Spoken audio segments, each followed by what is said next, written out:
Are you wondering how the PCPS stays afloat? I'll tell you. The answer is with contributions from listeners like you. We depend on your support to pay for recording services, audio software, transcription fees, website hosting, and the hours and hours of research, writing, editing, and engineering that go into producing each show. If you'd like to help us keep doing this job that we love, you can join our crew of supporters over on Patreon. Just go to patreon.com and put Pop Culture Preservation Society in the search bubble, and they'll tell you what to do. You can choose the level of support that's right for you, from our superstar level at $5 a month all the way up to our bicentennial level. Yes, you guessed it, at $19.76 a month. In exchange, we'll send you even more PCPS content, after the episode conversations, video clips, and even invitations to live virtual events with your hosts. Your support is our accounts payable department, doing all the heavy lifting so we can keep our jobs. We love you guys. Thanks for being here today, and enjoy the show. I swear to God, when I watched my episode, so I have not watched this since 1979, and I told you I got Husker Dude when I heard that song, and I couldn't have come up with that song on my own, but I know every single word, and I'm singing along, and they end the song with na na na na na na na. Good night, everybody, and I just like nipple lightning, total goosebumps. Hello world is a song that we're singing. Come on, get happy. A whole lot of loving is what we'll be bringing. We'll make you happy. Welcome to the Pop Culture Preservation Society, the podcast for people born in the big wheel generation who know that a spritz of sweet honesty makes you feel like a fancy woman. Oh, sorry. Were you remembering how fancy that felt? I was just laughing. A fancy woman. We believe our Gen X childhoods gave us unforgettable songs, stories, characters, and images. And if we don't talk about them, they'll disappear, like Marshall, Will, and Holly on a routine expedition. And today, we are saving the spectacular variety show that helped us differentiate between country and rock and roll and made all of us beg for ice skating lessons. Donny and Marie. I'm Carolyn. I'm Kristen. And I'm Michelle. And we are your pop culture preservationists. A whole lot of loving is what we'll be bringing. We'll make you happy. It takes two, baby.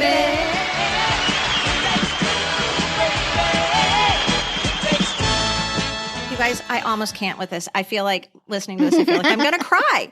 Even us singing it makes me feel like I'm going to cry. Right? And I know that after 90-something episodes, I'm going to sound like a broken record. But 1970s Donny and Marie give me that lumpy feeling, that twisty feeling in my tummy, like I'm going to cry. And it's not a bad feeling. It's just melancholic and it's powerful. It's a powerful feeling. It is so powerful. You know, Donny was my first crush, so that kind of elevates the whole Donny and Marie act. But when I was doing research for today's episode and playing it on my record player and just watching that label go around and around. Go Away, Little Girl was a big moment for me because this is pre-Donny and Marie, right? But it was my very first dance recital, and the teenagers were doing a dance to Go Away, Little Girl. And I was just transfixed by these teenagers. Were they like swaying? Go away, totally swing with their long Marsha Brady hair. Yes. And they had these long bell bottoms on. Oh, I love it. It was magic. Like Carolyn, like you, I know that we've talked about this before and I've mentioned it. I think it was on our Crushes episode. I told you guys that Donny Osmond was my first crush at age like 3 or 4. And I'm not lying. Like at 3 or 4, he definitely was big time. But honestly, when they became Donny and Marie, I crushed on them together. Like I was enraptured looking at them and listening to their songs. And this is at age 5 and 6. And you guys, the album, I'm leaving it all up to you, is still an album I own, is still an album I play frequently. This is the one, listeners, with, it looks like a locket on the front that's opened. Right. And it's, this one is like, Donny is in one of the sides of the locket, Marie's in the other. And this is Marie at like age 14 with like her long kind of Loretta Lynn, R.I.P., hair. And, with little curls at the top, right? Like the little tiny curly cues So here. cute. Little ringlet And things. I can remember Morning Side of the Mountain and The Umbrella Song are two songs on that album that to this day give me the same nipple lightning, the same like make me cry, twisty feeling in my stomach. And I'm not embarrassed to say that I actually have a whole Donny and Marie playlist on Spotify that I've made myself. And I have a lot of those songs from those old first records on them that I owned at age 5. Yes, those songs were magical to me. And I think I have a theory on this. And maybe same with you, Michelle, as to why they are so special to you. Because Donny and Marie were popular at a sweet spot for my sister and myself and our relationship and our siblinghood. She was old enough to kind of know what was going on and kind of fun to play with. And it was before I didn't want to have anything to do with her. And so this sibling act lent itself so well to us reenacting the songs because they each had a part. And, I'll sing Donny's part, I'll sing Marie's part. And so listening to that album again, I was just flooded with the memories. I mean, the umbrella song, we had it choreographed. We had our little umbrellas that we would use to dance with. And, Morning Side of the Mountain. And you guys, I remembered all the words. I was just in my bathroom getting ready for our recording and I was playing that album. And Isn't I that was spooky? like, I know all of the words. It's crazy. It comes right back to you. Like this is like, the old cliched menopause joke, right? Can't remember what I had for lunch yesterday, but I can remember. But it's true. We true. can remember even when you don't like, and I might be skipping ahead here, but when we talk about the ending song to the show, I couldn't sing that for you right now. I have no idea how it even goes, but when I heard it, when I was rewatching, I knew every single word. Every single word. Right. And it was gone from my memory for almost 50 years. The choreography to the end of Country and Rock and Roll, I'll talk about in a minute too. I was like, I know what they're about to do. Jazz square bow. Yep. I know what they're about to do. I loved it so much that it like I said, it's I feel like it's a painful memory almost, how much I loved Donny and Marie. I had zero crush feelings for Donny Osmond because that would be gross. Because he was my brother. Because I am Marie. I'm the Marie character. Of course. And Donny is my brother. So I that would be disgusting. Of course. Yeah. I can't be in love with him. Right. And we're adversaries. I will tell you something that's funny about that on that same note. I was watching some old footage of them on a talk show. So this is pre-Donny and Marie show, and they're singing Morning Side of the Mountain. And it's about, there was a boy, there was a girl, and, they're going to end up coming together, right? And when they end up at the end, and the way this is shot is with them each in like not silhouettes, but like in their own kind of, like I always call it the Olin Mills kind of cloud around them. He's in one corner, she's in the bottom, corner, the opposite one. And they're singing the whole song. But at the very end, when in the song, the boy and the girl find each other, Donny and Marie, now the camera's pulled back and it's both of them. And they put their arms around each other and they look at each other and sing and sway. And this is pre-Donny and Marie, so she's about 15. And I was a little bit like, ew, no. No. There are some lines that are a little fuzzy, that are a little gray. And there are some other areas in the show where that takes place too that I'll get into later. And it never crossed over into making us feel uncomfortable, but we'd be like, oh, you're almost there. Almost. Nope. Okay, they pulled back. Okay. Right. I don't worry about anything at all. I just think it's just a misstep. That's all. Yeah. And I don't think I ever caught on to that when I listened to that song. So it was just, again, today when I was listening, getting ready, and I was going, ew, at the end. You're sort of like, It's like, it doesn't quite work. Like all things, there are certain things that we just didn't perceive of.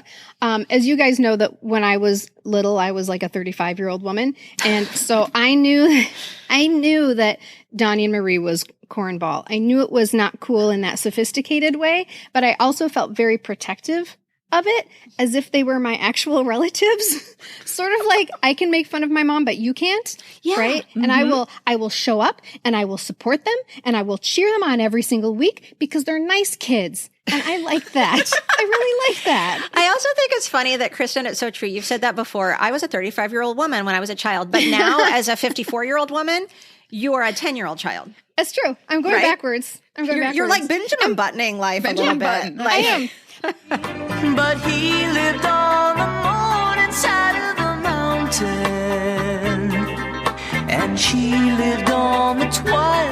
So Donny and Marie aired Friday nights on ABC from 1976 to May 1979.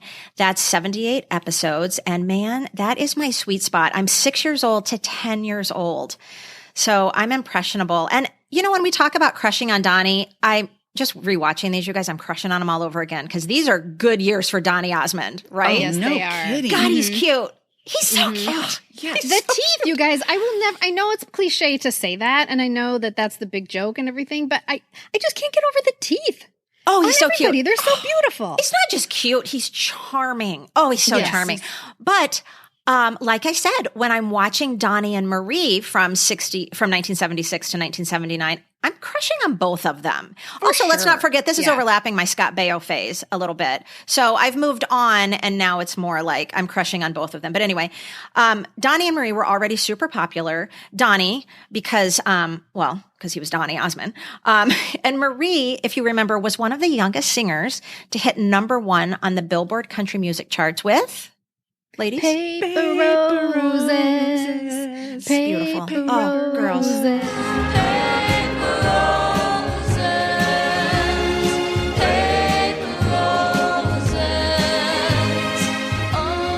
She hit #1 in 1973 at age 14.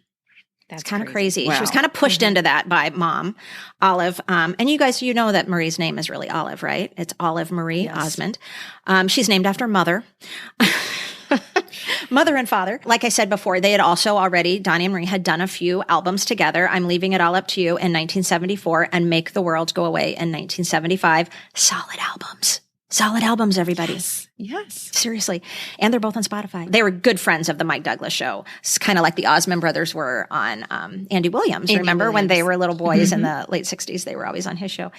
Donny and Marie had been on Mike Douglas several times, but they co-hosted the show for a whole week. And they had such great chemistry and they were so natural that when ABC president Fred Silverman saw them, he offered them their own weekly show, which was then created and produced by Sid and Marty Krofft. That's so weird. That's so weird. What would our childhoods have been without Sid and Marty Krofft, right? That's the truth. They touched so many things that we loved. Another thing is, you guys, they are big, like, to still live in these moments. They have a great Instagram. They're always doing Instagram lives. I mean, wouldn't that be fun to get them on the podcast? I mean, that's like a 4-parter because where do you even start and where do you stop? You start with Sigmund. You start well, with you Sigmund do, but you've got all of that, the Saturday morning stuff, but you've got the Brady Bunch variety hour. You've got Donny and Marie. I mean, it's like a nonstop in Land of the Lost. It's a nonstop ride. Oh, so when Donny and Marie started their show, they were just 18 and 16 years old. At the time, they were the youngest entertainers in TV history to host their own variety show. Can you guys believe that? That's so weird to me because, well, I don't want to tell you what I was doing at 16, but when Marie in particular, when I was even just rewatching stuff right now, she also seems like a 35-year-old woman to me. Yes, and looks like it. 16 is a child. That is a child. Right. And she seemed like a 35-year-old woman. In terms of her poise and her movements poise, great and her word. grace, right?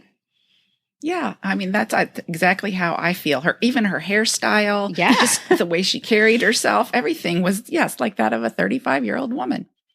I just thought, even watching season 1, her hair's a little goofy. You know, she's kind of got that, the giant poofy, back-combed Loretta Lynn hair like I'm talking about, where it's very, very poofy on top with the 2 little curls. Thankfully. And then the flip at Then the they bottom. gave her, thankfully they gave her the kind of, you know, it was kind of the blunt bob, but the bangs went Like way Victoria sideways. Principal. Mhm. Yes, yeah. Yes. I Very just Victoria feel like, Principal. but even at 16 and 18 during season 1, they are ridiculously mature and Yeah, they are. comfortable, and they're so engaging with the audience and just so natural in front of the camera. They're funny. They're cute. Oh, God dang. Donny is so cute. Like, I know I just said it. You guys, I'm going to say it again. I still got goosebumps. We're going to give rewatching Michelle it. a little moment. Okay, and her hair changes were a big deal. That was news. And at the beginning of each season, she had new hair, and that would be part of the monologue. Like, Donny, do you notice anything different about me? Donny? And of course, he wouldn't. He wouldn't have any idea. Right. And in season 3, she gets the really short cut that looks like Olivia Newton-John in Physical. Yes, and it does. cute as a button. It's all cute. Yeah. Yeah, it's the it's all same cute. opening. Season 2, new hair. Season 3, new hair. And let's talk about Marie's new hair. And we were talking about her new hair. Yeah. Yeah. She was fun to watch. The show was nominated for Emmys in 1978 and in 1979 for Outstanding Art Direction. It was nominated for a Golden Globe in 1977 for Best Television Series, Comedy or Musical. And it won the People's Choice Award in 1979 for Favorite TV Variety Program. I know I was voting for it in 1970. I mean, I wasn't actually voting, but it was my People's Choice in I thought 1979. for voting, all you had to do was like voice your opinion. Yeah, I like that it. was your vote. I voted for Jimmy Carter in 3rd grade. I voted. Yeah. I like it. I love the People's Choice Awards. I know. It's so lame now because I think they do still have And it. apparently, and tell me if you're going to be getting into this later, Michelle, but apparently everything was run through this Mormon filter. And yeah, especially for Marie. Notice we've talked about her clothing being revealing in terms of being tight, like spandex or something like that, but she never showed skin. No. You very rarely saw her chest. So they had their eyes on that show. You couldn't even talk about coffee on the show. Nothing. They said the censors had nothing to do. There was nothing for them to bleep. That's right. Or to say, you can't talk about pee. You have to say tinkle. There was nothing. Because they wouldn't be like, you guys can't talk about coffee. Yeah. Or Coke. I remember it was always shocking to me. I loved Donny Osmond, but I remember thinking, well, I can never marry him because I couldn't drink Coke. Oh, God. That is a deal breaker. I'm sorry. It absolutely is a deal breaker. I ask. Yeah. But no, that's interesting.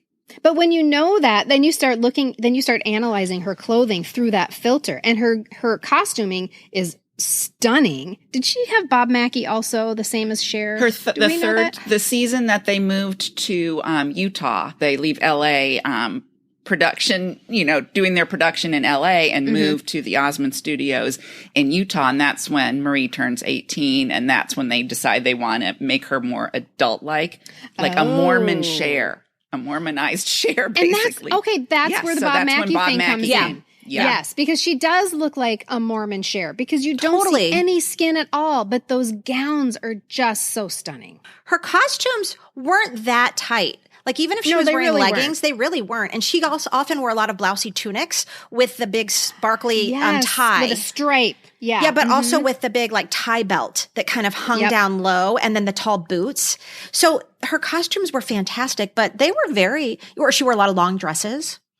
Yep. Yeah. Mm-hmm. Yeah. And we can't stop talking about costuming without talking about the pink and purple chiffon number that was on the cover of the album when she has her Victoria Principal hair and was on the dolls. I mean, that's iconic costuming right there. Pink and purple chiffon. Oh, yeah. Well, and the purple, of course. Let's pause here for a word from our sponsor. That's us, because the Pop Culture Preservation Society is a completely independent and self-sustained project. We not only created this podcast, we also produce it and finance it ourselves. That means we depend on you, our listeners, to help us cover our costs and grow our listening audience. Without your contributions, we quite literally could not exist. We really would disappear like Marshall, Will, and Holly on a routine expedition. You're the gas in our tank, the wind beneath our wings. You're like Christy McNichol doing the obstacle course on Battle of the Network Stars, carrying her team to victory. That's you. You can become a supporter of the PCPS at patreon.com, patreon.com. Go to the website and search for Pop Culture Preservation Society or look for the Patreon link in our Linktree on Instagram. If you support the PCPS at the superstar level, just $5 a month, you'll get fun printable art every month to perk up your office. Join at the solid gold level for bonus content and outtakes from our episodes. And for $19.76 a month, you can achieve bicentennial status, which includes everything you see here, plus live virtual events with your favorite podcast hosts. That's us, I hope. Book clubs, happy hour chats, pop culture bingo games, and maybe even some surprise guests one of these days. And as always, if you're not able to help out at this time, the most valuable thing you can do for us is listen and tell a friend. Thank you so much. Now let's get back to the show. Let's talk about the guest stars a little bit. This was a very interesting task for me. At first, I was like, what is it going to just be a roll call or something? But it turns out there's some really interesting information here. part of the reason that it's interesting also is because I could not have told you a single guest star that I remembered from the Donny and Marie show. Part of that might be that I was singularly focused on them, and I didn't really care who was on the show. And there's a really interesting progression from the first season to the last. In the first season, with a few exceptions, the guest stars are extremely old. Like people you either didn't know or didn't care about, because they were only people that your grandma cared about. It is really quite extreme. People like Edgar Bergen, Milton Berle, Raymond Burr, George Gobel, Jerry Lewis, Jim Neighbors, Roy Clark. It gets better, you guys. Arthur Godfrey, Art Linkletter. Oh my gosh. Harriet Nelson from Ozzie and Harriet. Robert Young, who was the dad from Father's Knows Best. He was on several times. Howdy Marcus Doody. Welby? Oh, yes, Marcus Welby. Good point. Yes. Okay. So that's only a little bit outdated. He was only 10 years off the air at that point. Oh, my gosh. And then someone from My Little Margie. I'm totally serious. Okay, it sounds like mother and father were in charge of creating the guests. I think that you are correct, because I'm trying to figure out what would be the reason for this. Because even the performers were Chubby Checker, Little Richard, Kate Smith, who was the woman from the 50s, like who was very famous for her 50s era rendition of God Bless America. Yeah, exactly. Again, someone only your grandma knows. There were so many people from the 50s and 60s, you would think that this was a show for your grandparents and not for the 11-year-olds like us who were sitting on the show. So yes, I think you're right, Michelle. Mother and father may have had something to do with it. This might have been that Mormon filter again, because it was applied to everything. Clean, clean, clean. What says clean more than stars from the 50s? It might have been a signal to parents that this was a super clean show for your kids to watch. Mm-hmm. I don't know. How come? But I mean, Donny and Marie, you can't even get cleaner and more wholesome than those two. But yeah. You don't have to do anything more to make it cleaner. But then in season 2, they start getting a little more relevant with some appearances by some 70s classics like Charo, Ruth Buzzy, Pinky Tuscadero, appearing as Pinky Tuscadero, not as Roz Kelly. She's on as Pinky Tuscadero. Oh, really? Yes. And the Brady Bunch twice, including Fake Jan. The Brady Bunch is off the air at that point. Right, I was about to say, we're in 77 now. Yeah. Still outdated. But we enjoyed Fake Jan and the Brady Bunch. Season 2 is also when we see the only guest stars that I remember from the show, and that is Sonny and Cher. I love Sonny and Cher. And Sonny and Cher actually started the show instead of Donny and Marie. So they start with a musical number. This time it's Sonny and Cher doing the musical number. And they're doing the hand claps and the choreography and the hip bumps. And then Donny and Marie come out and they're like, excuse me, we're Donny and Marie and you're not. Yeah. And then Sonny and Cher, in pure Sonny and Cher fashion, look at each other and like, oh, you've got a point there. Okay, bye-bye. And then they just leave the stage, and it's so cute. Then they will go on later to pull them back on stage to tutor them on how to zing each other. It's like Sonny and Cher are their big brother and big sister, teaching them how to do a variety show. And it's super, super cute. And Donny and Marie will go on the Sonny and Cher show as well. And they go through the same routine. It's like Sonny and Cher are the elder statesmen, Donny and Marie are the new people on the block, and they're going to teach them how to do zingers and cut people down. Okay, so then we have season 3 comes, and yay! They start getting some actual current stars from TV shows, like What's Happening, Three's Company, Happy Days, Laverne and Shirley, One Day at a Time, Family. Christy McNichol comes on the show. That's a big get. Little House on the Prairie. Yes, Melissa Gilbert comes on. We should probably ask her about that when we let's do. Her. Oh, yes. Right? Yes. The Hardy Boys, not Joe, sorry, just Frank Hardy, and Lassie, and by Lassie I mean the dog, no humans from the show come on. But there seems to be a more concerted effort to appeal to younger people in season 3. And this culminates in season 4 when, boom, Andy Gibb appears several times on the show. And it doesn't get any more appealing to younger people than that. Did you know Marie dated him for a little bit? Well, there's like a little controversy over were they dating, or did they go on a date? Did they go on a date? Was it a publicationship?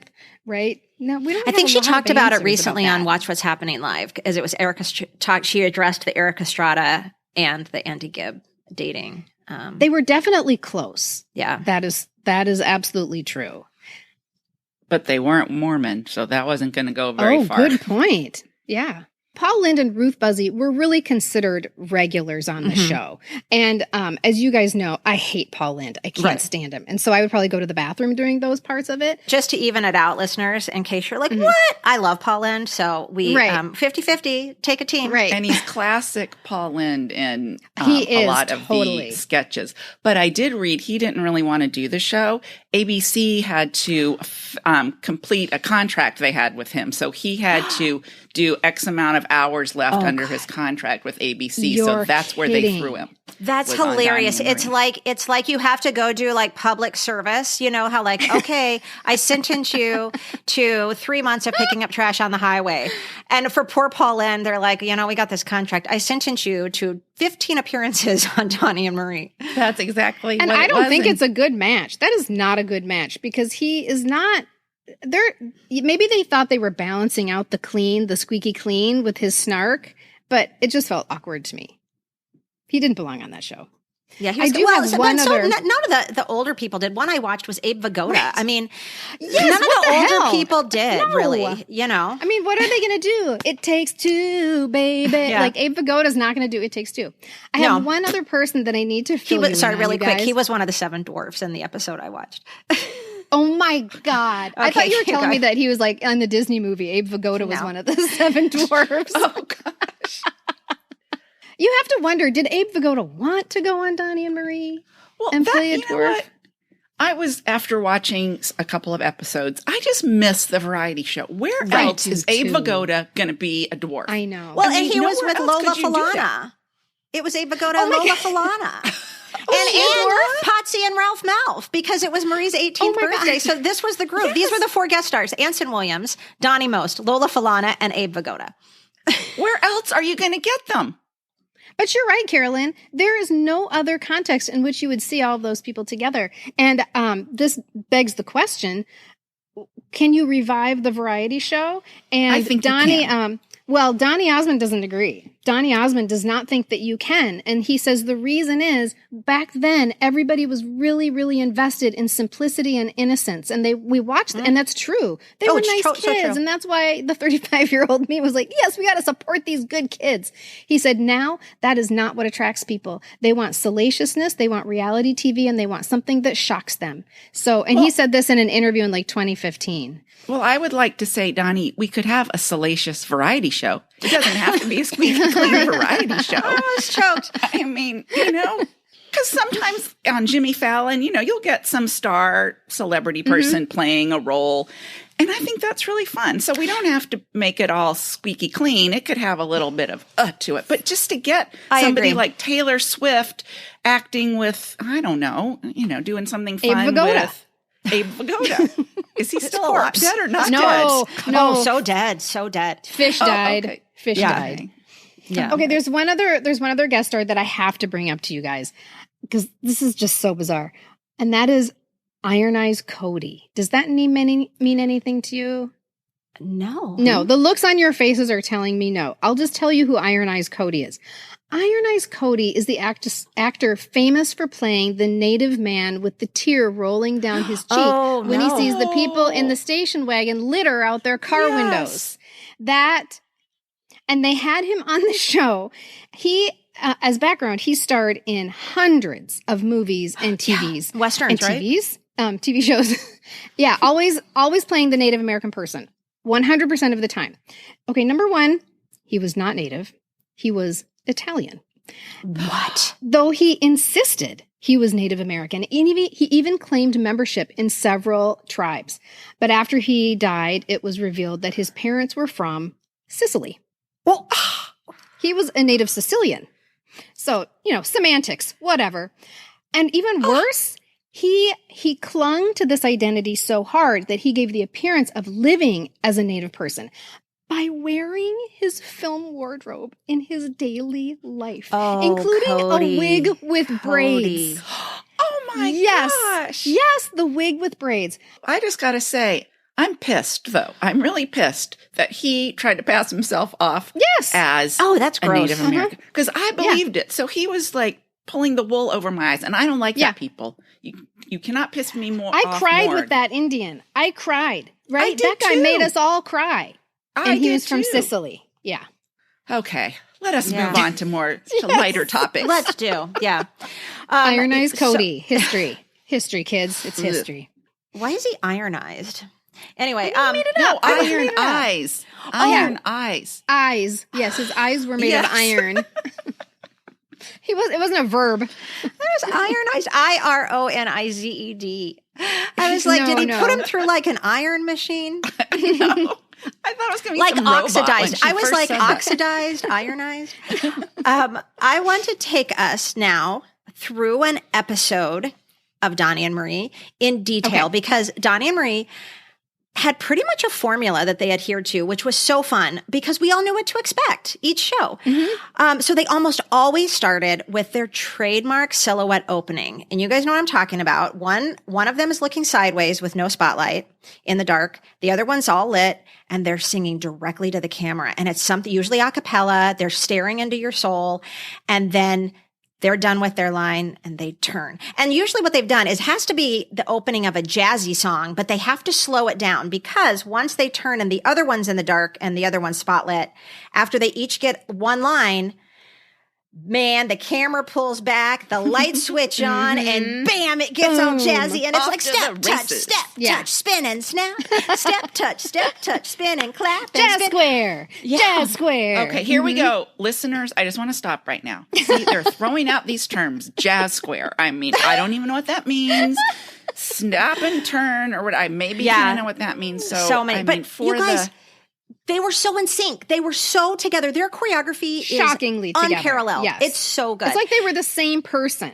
And then it moves right into Donny welcomes us. So they after they sing like maybe one verse of the song, they still are doing the step touches with the snapping.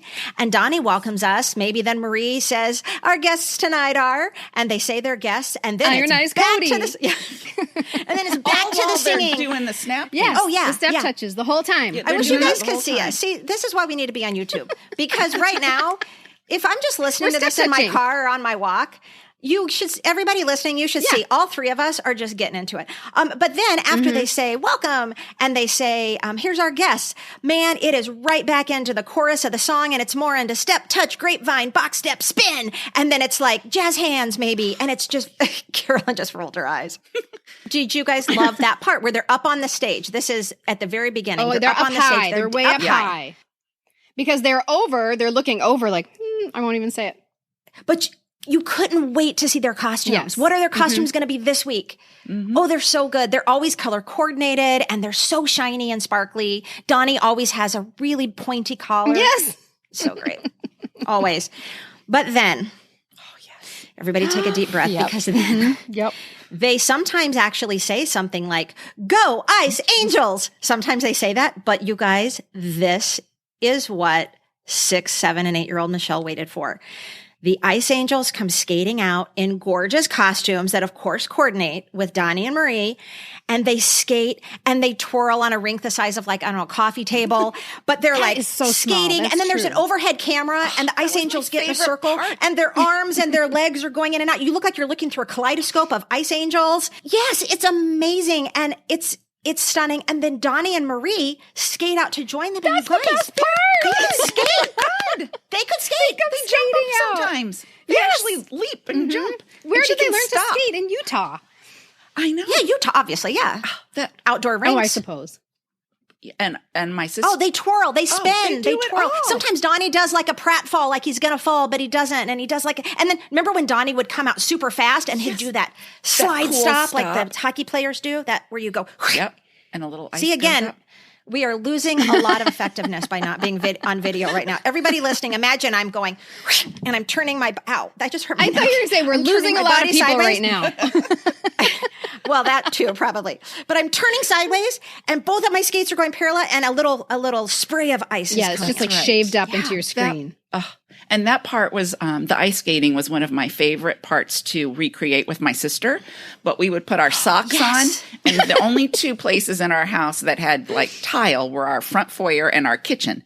And so we would just pretend that we were Donny and Marie. We'd try to like leap up, and then we slide on our skates. And we Slash just thought socks. we were like I loved it. Dorothy Hamill or something. You guys, we have Sid and Marty Croft to thank for the ice skating thank you, number. Sid They're the and Marty ones who Croft. thought that would be a great idea. And I'm sure they also were really pushing for all the costumes as well.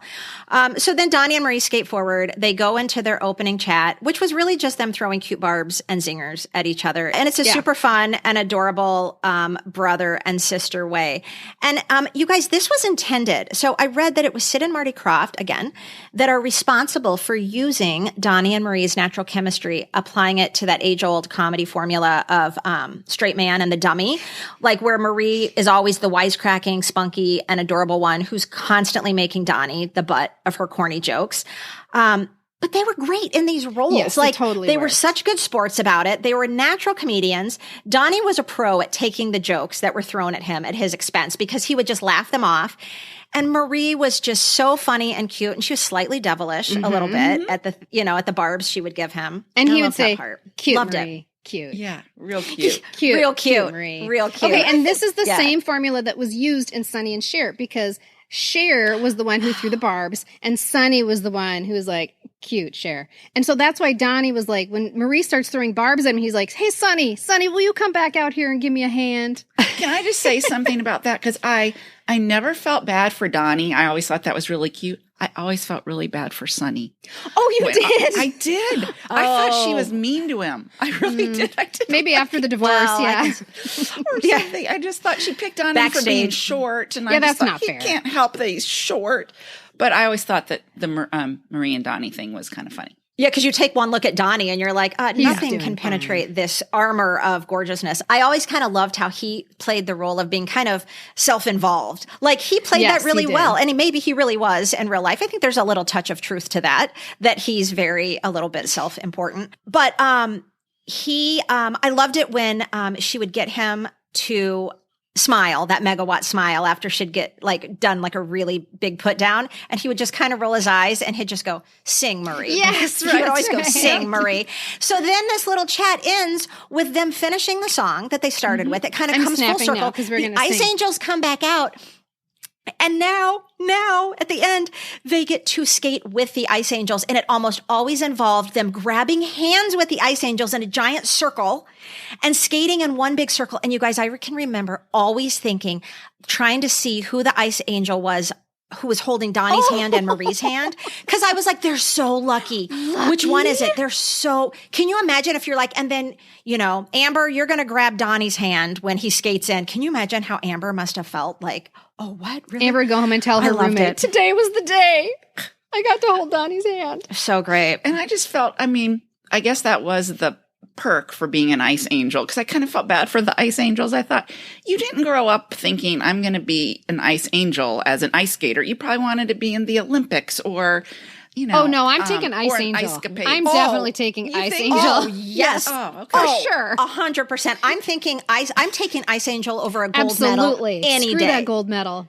Okay.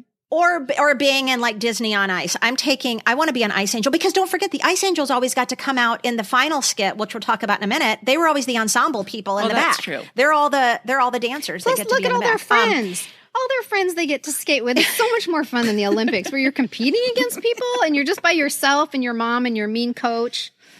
That's right. And also, Your you didn't Colleen have to be Dewhurst. that good of an ice skater. Don't forget, like I said, the rink was like the size of my, coffee table.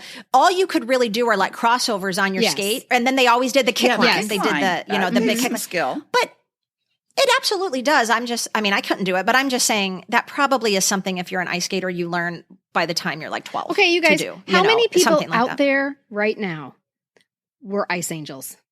They're out there. Let's get them on. They're out there. They're Ice Angels living. They probably have grandchildren and stuff. Are they listening to us, do you think? I don't know, but I want them to call 1-800. I want them to call. If you know an ice angel, you know what? We've actually had listeners in the past DM us and say yes, that's that's so funny true. you guys mentioned Champions a Love Story, because the girl who played the lead is my aunt. Mm-hmm. And we laugh all the time when we watch that movie. And I shared your episode with her and we're like, what? So if your aunt is an Ice Angel, right now, definitely if let your us aunt know. is an ice angel, please. Oh my God, I have so many questions for you. And if your aunt held Donny's hand, I would like to hold her hand. Isn't that funny to think about, though? Somebody's just watching TV and they used to be an Ice Angel. Oh man, that's a claim to Mm-hmm. fame. I would put that on my tombstone. Okay, so then we break and we go into comedy sketches. And they're always just the greatest costumes. I think Sid and Marty Krofft has some influence in how over the top they kind of went on these. You know, again, the sets are like kind of cardboard sets, but at the same time, the costumes are all in. It's pretty impressive. And the sketch always incorporated that week's guest. They're completely corny, really full of dad jokes. But Donny and Marie are pretty good actors, and they sold it. Because they were all in, and you could tell they were having a blast with it. So, you know, we went back. We talked about this earlier. This is just the kind of pure, wholesome variety show comedy. I don't know. As a child, I was for it. I loved it. Sure. What about you guys? Except for Paul Lynde. But yeah. And Paul Lynde always did the same. He did the same sketch, which was there's some sort of department, and he's the person behind this counter at the department, and there's a sign overhead that tells you what the department is, and they just change the sign all the time. So it could be like the gift wrapping department or the unemployment department. This goes back to we've touched on this in many episodes. Some that come to mind are Battle of the Network Stars, Love Boat, where Carolyn especially brings up how exciting it was to be a child and to see all these stars from other shows that you loved and watched coming together, almost like when you see your teacher out of school, right? They're coming together, even though it's a corny skit.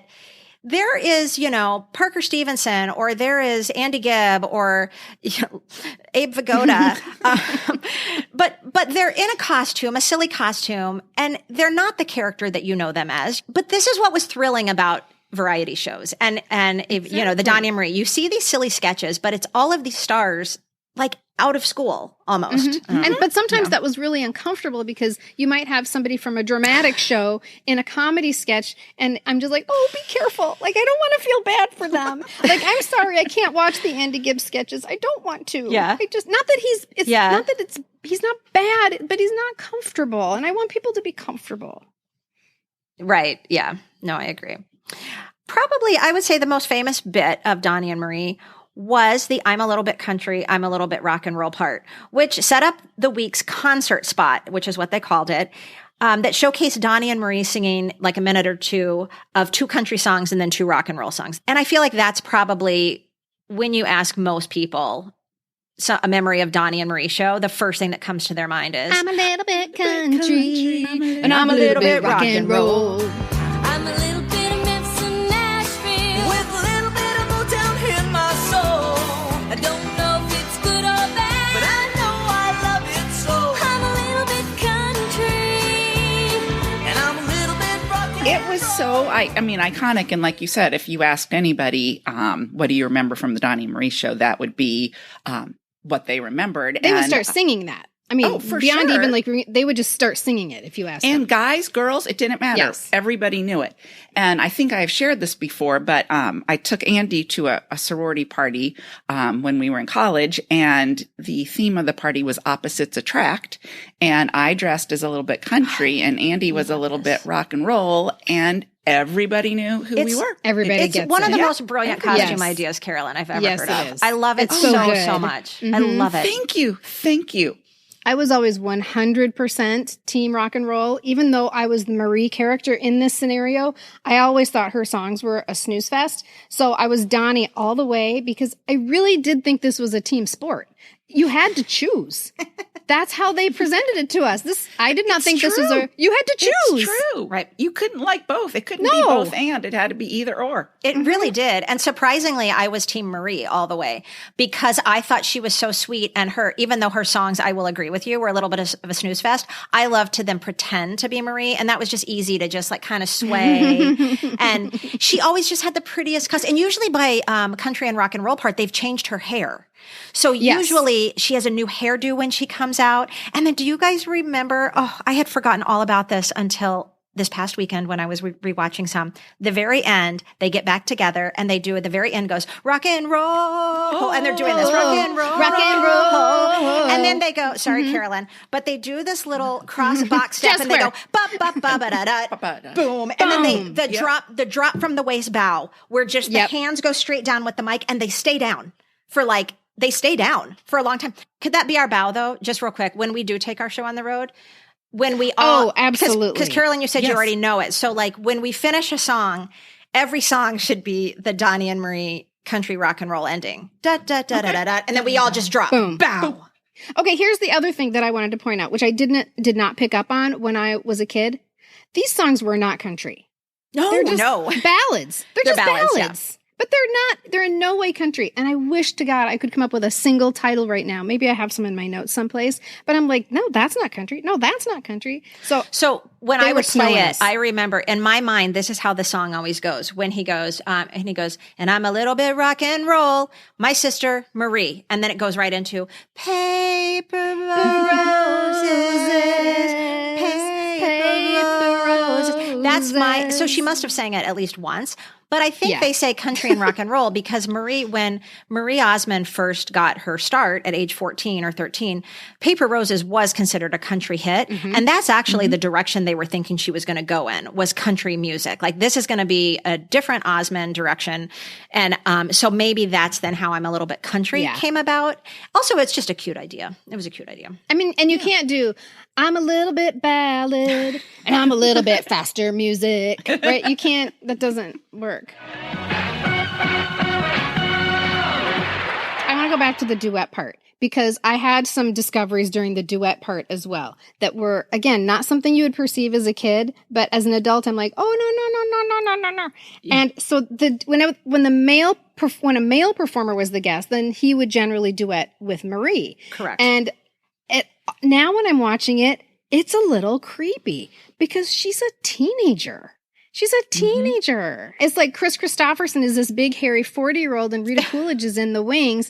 And they always do, she does this move where she puts an arm around the waist and then she always puts her hand on, like, right above the belt, which feels too intimate to me. I don't like it. And then the worst part is when they always do the from behind, where the man will go behind and put his arms around her waist and then she turns around and looks up into his eyes and sings. And all I'm thinking is like, Rita Coolidge is in the wings. I'm like, Rita, are you okay with this? Like, I'm not. And you know what? Marie wasn't always either. I mean, I read that some of those guest stars were less than appropriate with her. I mean, she won't say the names, but the only person she's called out of all the people is Groucho Marx because he actually pinched her. He pinched her butt. And from the 50s, I might add. From the 50s. Yes, that's right.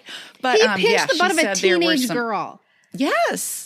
That's disgusting. And I can't believe that the Mormon filter didn't apply here because it's very overt. They're singing a love song to each other and there's no personal space between the two of them. And they were so careful about how she was presented to the audience. And that was not Mormon-y.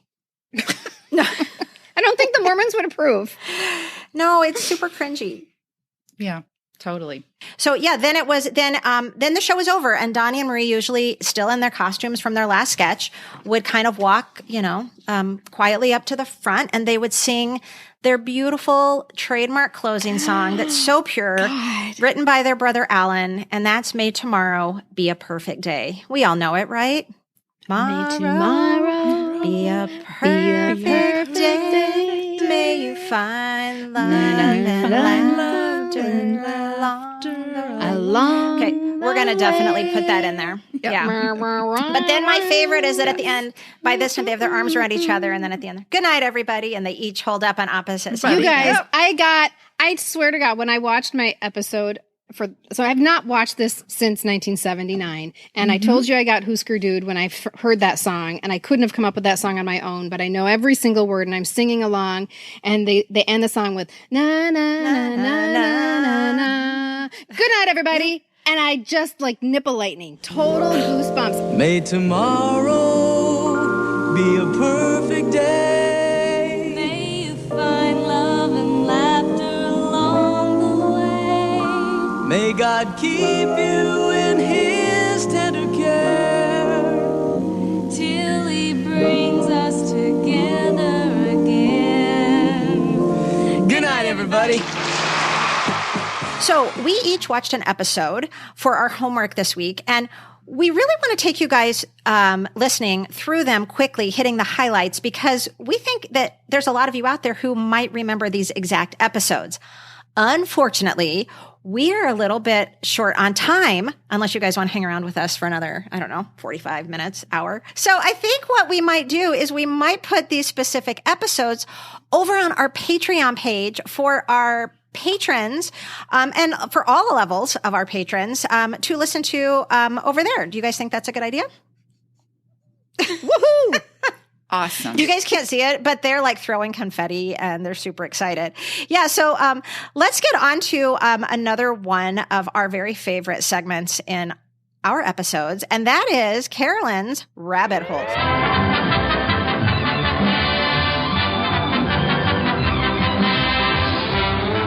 All right, you guys ready for a few interesting facts that I discovered? Some a little more entertaining than others, but one of the things that I found really sad was when Marie had shared in some interviews and in her book about life at the show and behind the scenes. The producers were not very kind, unfortunately, to Marie, and threatened her if she did not lose weight that the show would be canceled. Oh my God. And at that point, she weighed about 110 pounds, but they were absolutely clear that if she needed to lose at least 10 pounds to look better on camera.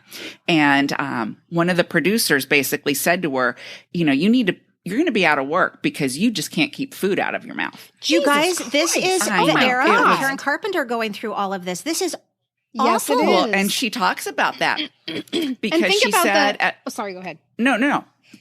She said at one point she had gotten down to 93 pounds. Oh, God. And she was too weak from hunger sometimes to even do the dance numbers on the show, because you guys, there were days they worked 20-hour days. That is 4 hours not on the set, like 4 hours to sleep, I guess. Can you imagine? Wow. They had to memorize all that stuff. So meanwhile, she's not eating. And she had a friend who was a model who taught her how to, as she says in quotation marks, eat without consequences. And that is when she went through several months of bulimia. Guess why she stopped? It was damaging her vocal cords. And so it was like not, it was affecting the way she sang. So I just thought that was so, so sad to know that she felt that pressure. And I guess her parent, nobody was standing up for her and saying, this isn't right. And then, as I mentioned earlier in the episode, some of that behind the scenes stuff with guest stars, she was put in just some really awkward positions that she felt really uncomfortable. I'm so sad to know this. And she has no agency whatsoever. Right. She is, because again, she's a child. She's a woman. And so that's when her parents that's when her parents should have been stepping in and saying, she's only 110 pounds. She looks beautiful. Or keep Groucho Marx away from my kid. And then you look at, what are one of the things that Marie Osmond is known for now is her association with Jenny Craig and dieting and things like that. So her weight has gone up and down. And so you can see where somebody would have you're going to have food issues. Absolutely. Right. And that's what she something says. like that. You don't come out of that unscathed. Right. But one of the things I think we, again, need to think about is that in the 70s, that was what the culture was. Like, even if this was happening, Olive and the family members probably didn't really think anything of it. We didn't have Karen Carpenter's story yet, which Marie alludes to when she's talking about her issues with food. It wasn't until that time when that became public that she had even heard of those terms or knew that maybe what she was dealing with wasn't normal. And what's interesting, the next fun fact that I'm going to bring up. Let's just call this is, segment facts. Just the facts. facts, man. We'll end on some, just the facts is right. Marie Osmond developed a really close relationship with Lucille Ball, which I thought was really cool after she had, been on the show. And Lucille Ball gave her a lot of advice. And sadly, I guess maybe it was all around how she could make herself look better. And she was telling Marie that you need to make sure that the cameras are always at this angle. Because at this angle, you'll look like you have a double chin. The lights should be here. You need to demand that the lighting is this way. And Marie talks about when Lucille Ball was on their show and she's in the hairstylist chair, and the hairstylist put her hair in all these little braids all over the top of her head, and then they pinned them, and she said it looked really kind of painful, but it was like a natural facelift. Then they put the wig on top of her head. And because they did all this, it like pulled her skin back. And that was this like natural. Why does an 18-year-old need a facelift? Well, I don't think the 18-year-old. They did it to Lucille Ball. Oh, okay. Yes, sorry. I'm like, wow. Sorry. But they did develop this cool friendship. They loved playing Scrabble together. Oh, that's cute. And yeah, isn't that kind of fun? So from that note, we've got a couple other. These are actually fun facts. Did you know in the Marie's 18th birthday episode, they did a little switcheroo? Did you know this? Where she sang a little bit rock and roll and Donnie sang a little bit country. What did she sing? I don't remember. It was one of the ones I watched, though. It was cute. Well, Michelle, was that the episode where there was like a superhero kind of skit? I don't know if you watched the whole episode, but they talked about this one time where Donnie was Captain Purple. Marie was a character named Knitter Nellen. Okay, so GNIDDERNELEN. What's that even mean? And that's Helen Reddy spelled backwards. I was trying to read backwards. I'm like, what is that? Okay. When you said knitter, I thought she was like an old lady who knits. So that was kind of fun. That we have Olive to really thank for the Donny and Marie dolls, because Olive and Marie and Jimmy were in New York because Jimmy was going to be trying his hand on Broadway. Oh, God. Sorry, Jimmy, Osmond lovers out there. We are not on board with that. Yeah. So E for effort.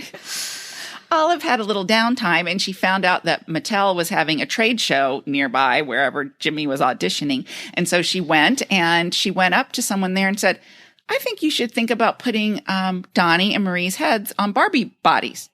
And they thought that was a great idea. And that is how our Donnie and Marie dolls were born.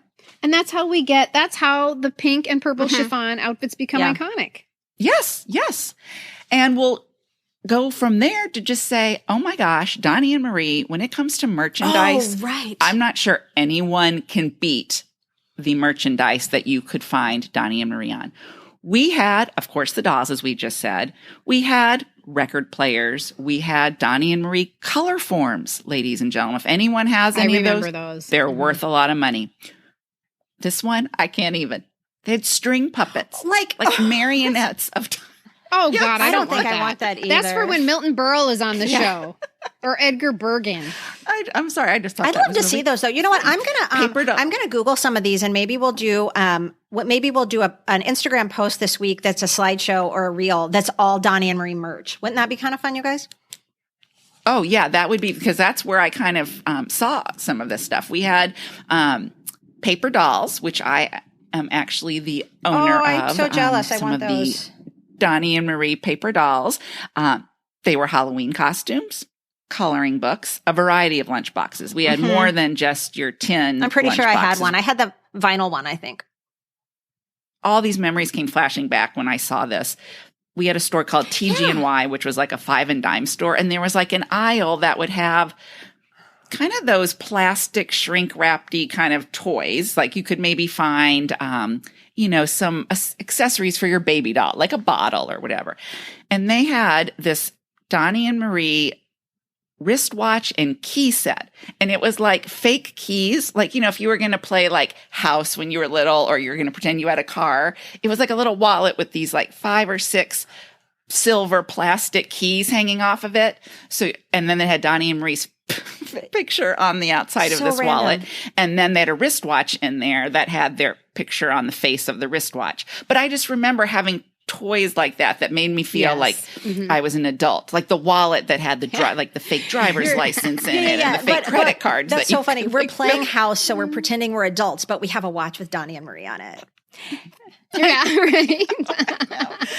Oh, they put them on everything. So I also saw this vanity set. So there was a tray with Donny and Marie's face on it, a little jewelry box with just Marie's. Then there was a brush and a comb and a mirror, and Donny and Marie were on the back of the mirror that you could put on your, what I always wanted was like a vanity. So did I. Like a desk, but it was really for putting your makeup skirt, on. With like a fabric skirt that hung down.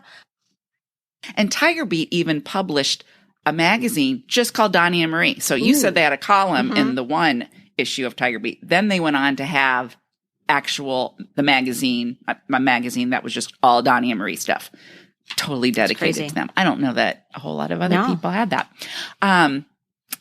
And lastly, while this wasn't a Donny and Marie show fact, I did think it was interesting when I read that in the early 2000s, Donny and David Cassidy had been in maybe talks of doing a show together, a TV show. Oh, God, can you imagine? But that quickly fizzled and never happened. So I don't even know what the plot would have been. How cool would it have been if it was these peed down their legs. Yes, I know.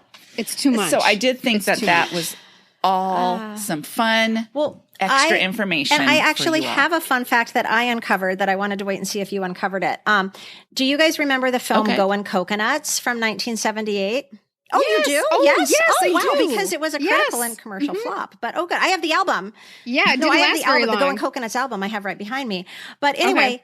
Was it a film at the theater? Yeah, or no, on I went to Yes. the theater. It was in the movie theater. So they went to Hawaii and It was at they Roseville filmed Thor. Goin' Coconuts. Donny and Marie chose to film Goin' Coconuts instead of accepting roles in Grease. Oh, God, what?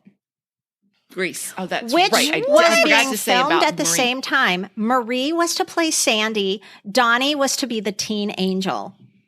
But they chose Goin' Coconuts out of None of belief that makes it was sense. more family friendly. Oh, the But isn't that filter shocking? That's why strikes Marie said again. she didn't want to be Sandy. Yeah. That's I forgot about that fact. Excellent. She could pick never up be. there. Yeah, she could never be. And that's why she said she didn't take it. She could not do the bad. She Carnival called her Sandy. the bad Sandy. And friends, if you want to know how we feel about Sandy, good and bad Sandy, please listen to our episode. Yeah, it's our All Olivia about Newton-John episode. It's so good. But about that. I know that was just a slip. They're not. We don't think they're good and bad. They're Cardigan and Carnival because Carnival Sandy's not bad. Exactly. I would say right. that in quotation marks. Although Marie thought she was. Well, sadly, Donny and Marie didn't last forever because in 1978, it was revealed that Donny had a girlfriend. No, I'm sorry. Wait, back up. A fiance, because that's actually about how quickly we were all made aware of the fact that he was getting married to Donny. I am showing right now a Tiger Beat magazine to, again, Debbie. To Donny. Donny to Donny. Yeah. Well, actually, he would have liked that. And maybe we will. Maybe we'll figure out by the time this episode airs how to put something on YouTube. But I'm showing this Tiger Beat magazine that I have is from July of 1978. And it says right here, there's this picture. Can you guys see? Oh my and it's God. this picture. It's a Yeah, it's a poster? picture. Like we and it could've- says here, the Osmonds. Can you see on the bottom? The Osmonds proudly announced the marriage of Donald Clark Osmond, 20, to Deborah Glenn, 19. The brightest from Provo, blah, blah, blah, blah, blah.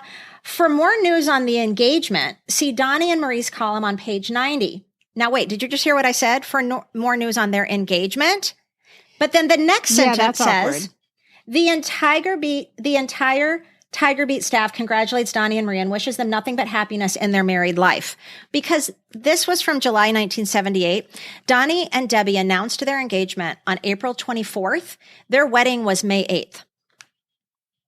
Whoa, You should see what? Carolyn's face, everyone. She's like, what? I know. Because those of you who loved Donny, like Carolyn and I did, do you remember being gobsmacked that he got married? We're not remembering that wrong, friends. It was like at the same time we learned, and apparently they'd been seeing each other for 2 years, but they'd kept it kind of quiet. Yeah. Supervised, But I'm you sure. guys, they announced their engagement. It's basically in the same article. It's in the same issue. When you read the article on page 90, it's talking about how they got married. So it's all at once. Yeah. And she wasn't pregnant. Well, she couldn't have been. Are we sure she wasn't pregnant? No, but well, the next Christmas special in 1979, she has baby Donald, but he's a pretty small baby. So, so a year and a half after they get married, she has baby Donald, who looks to be about 4 months old. Because I remember when we were talking about that Christmas special in our episode, we talk about how that baby looks about 4 months old. That means she got pregnant probably in the summer of 78. I forget how we timed it. So if they got married We in figured May, out when Debbie and she got ovulated. pregnant in the summer. Yeah. Well, you guys, I mean, we know how faithful Donny and Marie and the Osmond families We're not are to their knocking that. faith. And if Donny wanted to get some, he was probably going to have to marry her. Oh, so that's absolutely, perhaps why it 100%. was going. It happened so fast because he was like, I can't keep my He head was straight. having an emergency. Yeah. Yes, exactly. So She was like, I'm God, good. well, I will never forget my friend in 7th grade. That's where I was in 7th grade when Donnie got married. My friend Stephanie Reyna, and we sat alphabetical order. So she sat behind me, R-E-I-C-H. She was R-E-Y-N-A. I mean, we all knew her as the Donnie fan. Like, she had these long fingernails I was so envious of. They were always purple. She had like a Donny Osmond notebook and binder and everything. She always wore purple socks. You would have thought that, I don't know, one of her parents had died. Oh She my cried God. the whole school day. Oh, God. I don't think she got the news during the day, but I'm sure her mother made her come to school. And I remember her sitting behind me at this desk with her head just down. I'm putting my head down and like, I could hear her, the whole class, just sobbing basically. And like those little hiccup cries. In school, she's crying. In school. Wow. The whole day. I think she thought she was going to be Mrs. Donny Osmond at some point. She was. That's relatable. Bless Obviously, her I heart. remember it so well. Yeah. She was just beside herself. Well, Very sad. I will say they did not do that well, because there is an aspect of your crush finding love and having it rolled out in a way where you have a crush on the couple. You know, we've talked about that before, like where you actually, it is a way to examine how they are in love. And you're like, yes, I like that. This was not that. This was just too well, shocking. even his and weird. dad said, you're going to lose your career if you do this. Well, and his dad was right. So basically 20-year-old Donnie marries 19-year-old Debbie, and very quickly the Donnie and Marie show ratings dropped. I mean, it also aired at the same time as Wonder Woman, so that's a pretty unfair competition. But it's generally agreed upon that Donnie getting married sank the show.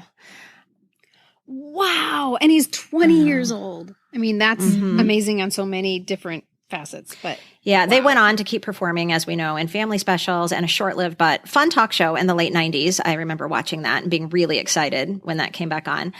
And of course, their 11-year Las Vegas residency that I did not ever get to see. oopsie. But I'm not bitter about that at all. And we are hopefully maybe February is a good time. We want to go to Vegas and see Donnie at least, just for a quick weekend. And then they still today at age 64 and 62, they're still performing. They have such love and respect for each other. They're very cute when they're together on stage. They still have that chemistry. We should all be so lucky to have that relationship with your sibling for that long. Mm-hmm. And that could be one reason that we really liked it, is because these people they weren't unnatural siblings, because they would, throw pot shots at each other, and there was a little rivalry, and yet at the same time they really loved each other, and I think people really responded to that. That's what I think that's exactly what drew us into their show and their family. It was that love and respect. And sure, they were often ridiculed for their squeaky clean and their wholesome image, but isn't that the entertainment that we loved in the 70s and kind of that we're craving again today? So I encourage all of you listening to go to YouTube and watch a few episodes of Donnie and Marie. And I want to close this episode with the same wish Donnie and Marie gave us each Friday night all those years ago. May tomorrow be a perfect day. May you find love and laughter along the way. Thanks for listening, everyone. Good night, everybody. Oh, gosh, you guys, that was so fun to take that walk down memory lane. If you like what you hear, and we hope that you do, because we sure like talking about it, please share this podcast with others. And thank you to those of you who click those stars and leave reviews. We read each and every one of them. We even print them out. They mean so much to us. And for more fun facts, links, and things we uncover about each week's episode, plus links to fun Gen X related stuff, random things the three of us are reading and watching, make sure you're subscribed to our weekly reader newsletter, which is delivered straight to your inbox each Friday morning. There's a subscription link in the show notes, or just visit our website at poppreservationists.com. Yeah, and for those of you new to the class, did you know we have a fabulously fun social media page? We actually have more than one page. We have several pages where we post daily Gen X memories. You just have to search Pop Culture Preservation Society on Instagram, Facebook, Twitter, and TikTok. Yes, even TikTok. And a very special thank you goes out to our supporters on Patreon, who quite literally keep this whole thing trucking. We just love giving our patrons fun extras, meeting with you on Zoom, sending you goodies, all sorts of fun stuff. So check out our Patreon page at patreon.com if you'd like to consider taking your support to the next level. And today we are giving a special shout out to Cheryl, Christina, Colleen, and Colleen. Honestly, you guys, I was listen to this. I was just going down the list of our patrons and I was like, what? I was like, how is this possible? And then I realized they're listed alphabetically. But